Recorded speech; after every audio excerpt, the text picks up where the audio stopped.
Dr. Thierry de Montbrial, founder and chairman of the World Policy Conference, distinguished ladies and gentlemen. I'm very happy to join you all this evening. Thierry, thank you for the invitation. To begin, I want to commend you for continuing to steer the debate about global governance in the right direction. You have managed to do this by bridging different perspectives, and I applaud you for this. For decades, the golden age of globalization was built on the assumption that easily attainable. Today, however, the very global networks that were supposed to bring us closer together have become a source of vulnerability. Global integration produces shared gains, but in moments of crisis, it can also lead to choke points. The COVID pandemic was a wake-up call. For one, it reminded us that crises are no longer confined within borders. They easily spread. Secondly,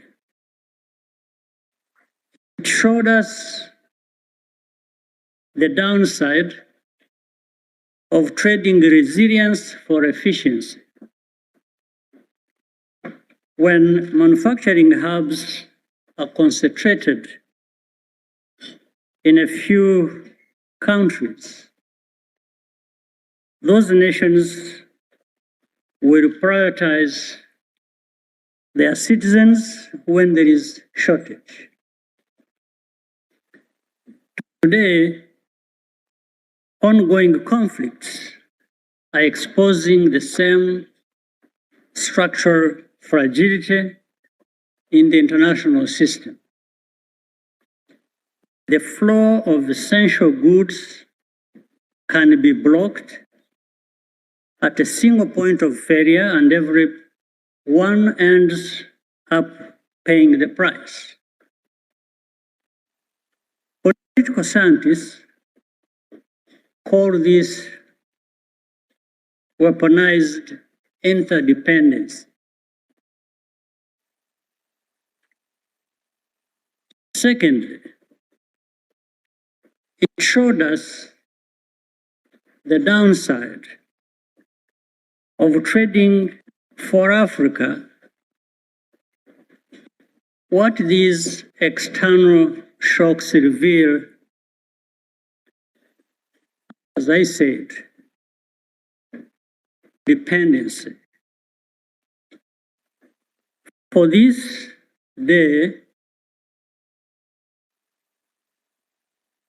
many blame the era of colonialism and structural adjustment for this mindset.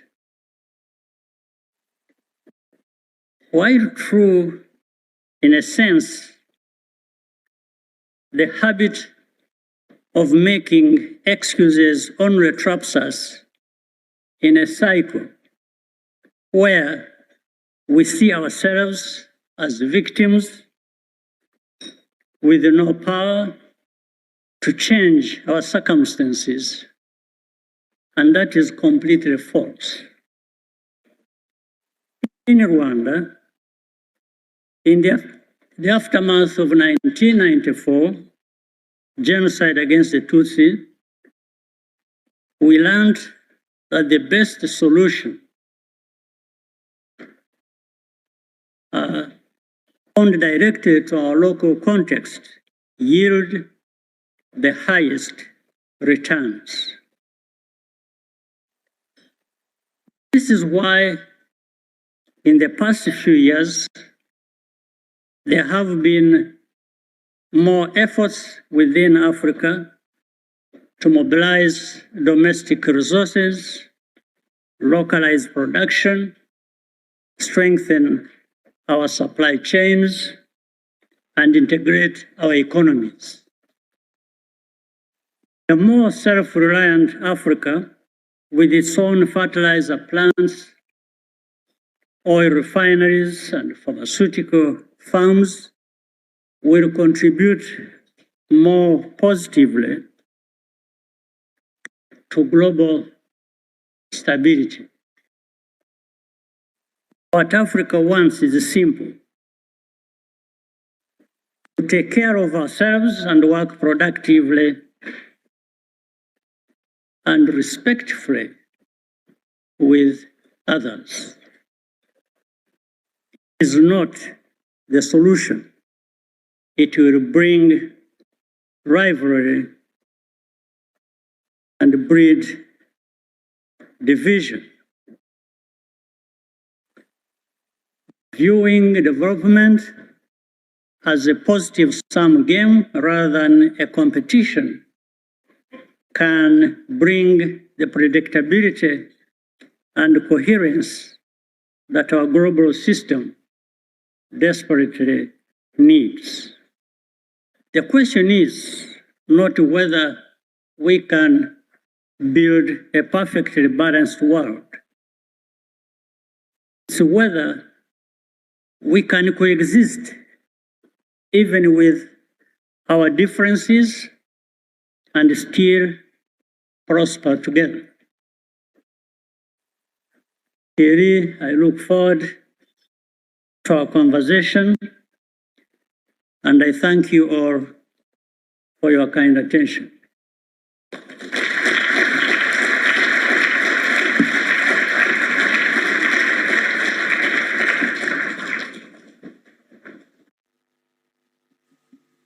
So we have a few minutes to discuss, to exchange some ideas on some specific subjects. My first question would be looking at the increasing chaos today in the world, before hopefully we return to some more structured, stable organization of some sort or order of some sort. What are the consequences of this global disorder on Africa overall, if this question have a sense, and more specifically in your, generally speaking, and particularly in your apparent attempts from President Trump to solve the also maybe wider issues? Well, looking at the global order, one can only say there is a lot to be done to go back to some kind of order that there has been for the last decades, maybe 4 or 5 decades. But even then, when we have assumed that the global order has been, in a sense, stable, there are many things that needed to change in order to make it more stable, reach more work in progress. But at the same time, what we have today, what we see, is something maybe many people here, all of us, saw coming over time.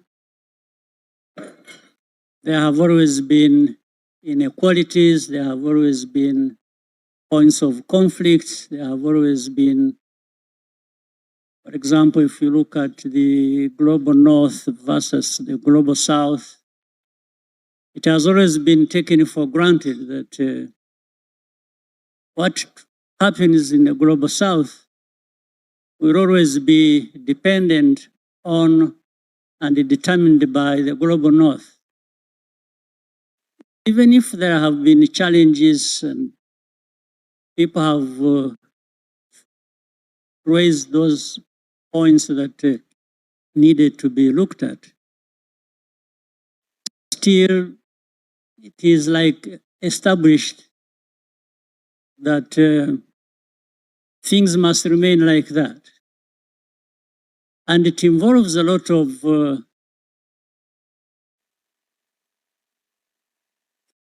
if we look at the big powers, when anything threatens their interests, and nobody should complain. When the smaller countries, even maybe middle powers, see something that threatens them, that is even more fundamental than just answering to the interests. The immediate thing is blame, punishment, criticism, all kinds of things. So which means the smaller powers, the smaller countries, the middle powers are just supposed to toe the line. Simple.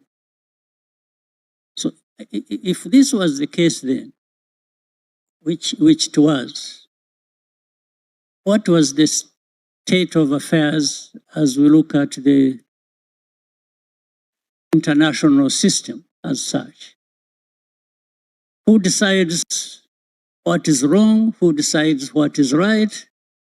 And on what basis? Is it just that you have the power, therefore you will decide what is wrong and what is right? So Africa has been affected anyway all along. It's not just around this crisis that Africa is being affected. It has been affected even when things look stable globally. Under this structure where it is do as I say and as I tell you, and back to the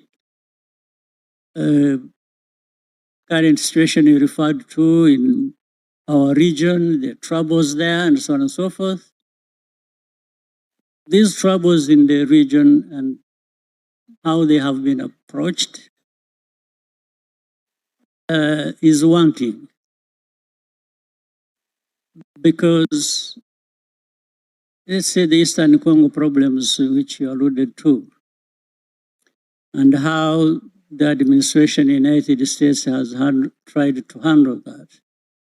And maybe other powers also have been involved before and maybe now partially.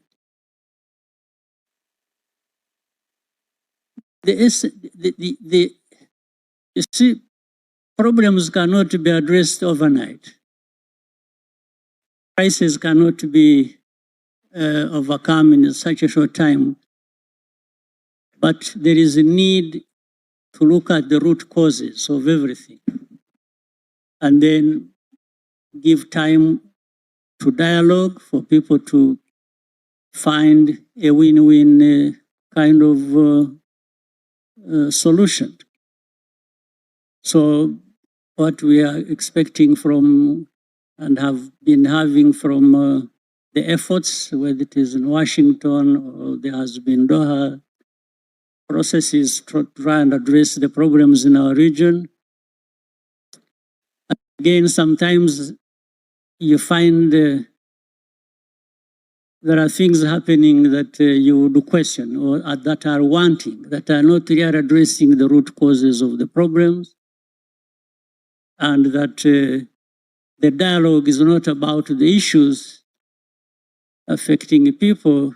It's just how the interests play into all that to determine the outcome of every step of the way.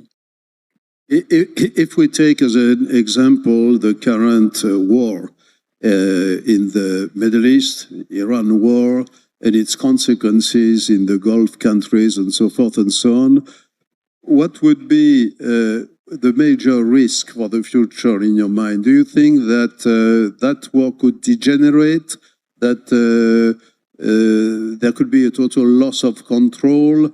You have very good relations with the Gulf countries yourself. I mean, Rwanda has good relations with the Emirates, with Qatar. And do you think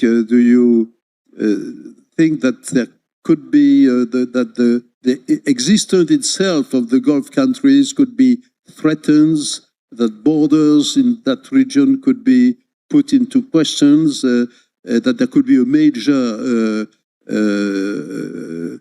shift in the whole structure of the Middle Eastern security system? And is it something that could be perceived by you and other countries in East Africa as a major risk? Well, we're starting with the place itself, the region, the Gulf region, and I think things are bad and they can get worse. There's no question about that. The situation is very bad, and the big powers need to quickly find a solution. Otherwise, it generates into a bigger problem for the whole world. There's no question about it. You can see the food prices and affecting millions, hundreds of millions of people, and that will cascade into many other things and regions. There's no question about that. There is that potential of things getting worse, and for everybody. So it's not going to remain confined in that region. The region is already suffering, of course, and then with that, what is expected, what the whole supply chain of things that people expect originating from there are things are being crippled and with the clear consequences. So something needs to be done. But we can look to the big powers to say, do something about it. Otherwise, a small country like mine or Africa itself doesn't have much say here in this, other than having to pay a very huge price for what is happening from there. So I will end this conversation by asking you two questions, but two related, inseparable questions about the so-called West. You know, the number one question is, in your judgment, because these matters are matters of judgment above all. You cannot make specific prediction. A historical accident, or do you think that it will change in a significant and lasting way the governance of the United States and the way it looks at its role in the world? And the second question is about Europe, because I think that if we agree that the future of Europe depends very much on the future of the United States itself, and if the Trump phenomenon will have lasting effects, not only for 1, 2, 3, 4, 5 years, but for 20 years maybe, that changes a lot the the conception that we might have of Europe. And in that case, how do you see the future of Europe, of the European Union? And in your judgment, what should be, even in that case, Europeans could play a significant role, a positive in your judgment, and to contribute to stabilize also at least the the African geopolitics? Well, I talk more about the West than Trump. I think the West is what has produced whoever you want to name to emerge, to be where. So, but the West, I think, has taken things for granted, in my view. Taken things for granted that they know everything, they have everything, they can decide on everything, and the others who are not from the West don't matter. They will just anyway toe the line and that's it. So what is happening in the West today, producing any leader that is there or that will come in the future,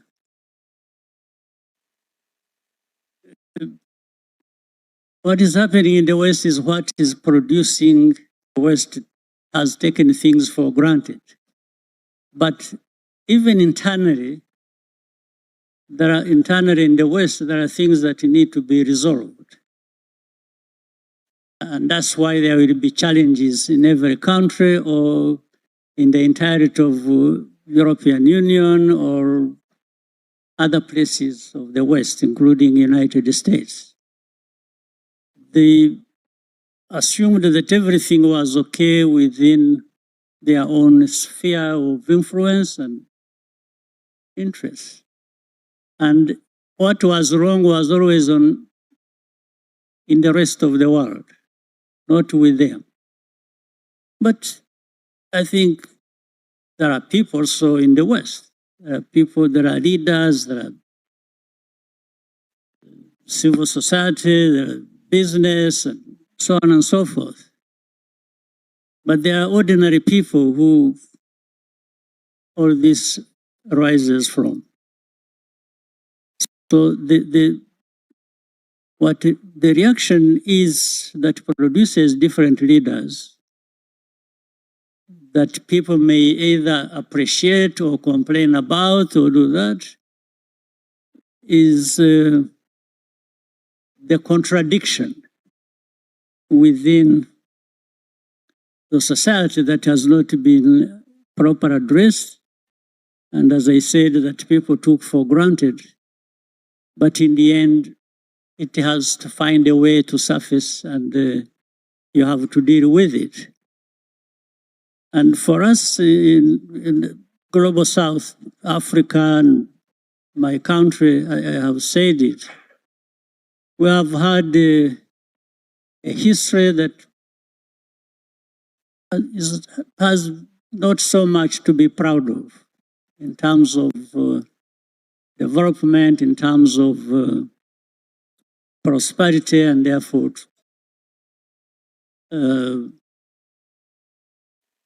stability. We have had tribal, instead of having real nations, even if it was to bring together tribes.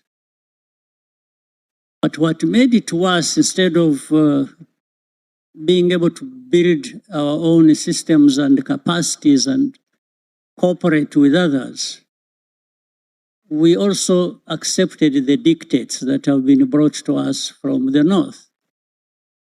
So in our case, if you look at, as I did allude to that, in trying to build from nothing, like in my country, which was literally destroyed, and we have had to build, and we are making some progress. We are not where we want to be at all yet. But we looked within and found the efforts to rebuild our country even if we had to be partners with different people and we got a lot of support but we had to start with ourselves. And I think the continent needs to do that. The continent needs to look at what it has. Almost everything. The people, the other resources, and the good cultures that can be drawn from a lot of knowledge and practices that make people proud of who they are. So we don't do that. We tend to look at, somewhere else. And then we find these powers also who want to impress upon us that we really don't have much, we don't mean much, we can only survive because of them. So this notion has to be challenged and has to be challenged by all of us. In fact, including even from the north, the very people that this originates from also have to challenge it. So more cooperation, more respect for each other, and not assuming that it is one side that decides what is wrong and what is right. There has to be rejection and moving global environment. People talk about the rules-based international system. Which are these rules? Who makes them? And if we really were to respect the rules, why then do we have these troubles, even from originating from the big powers? Why would we have that? So there is a lot of work to do for all of us. Even from small countries like mine, we can at least raise a voice and shout and say, maybe if we did this, we could. So everyone should have some space to express themselves and contribute what is good for everyone and for the rest of the world. Mr. President, thank you very much. I think it's time now for everyone to eat a little bit. By the way, we started to work this morning at 8:30. And even though many of our friends told me that we have not worked enough, but nevertheless, I would like to thank you for your words of wisdom, actually, because there are important things that have to be said and repeated and explained. Thank you very much. And I would recommend everyone here in this room who sometimes speak or comment about Rwanda, I would like to ask all of them to follow my example and to visit Rwanda. I can tell you, You're it's welcome. a fascinating event. Absolutely welcome. Thank you. Thank you.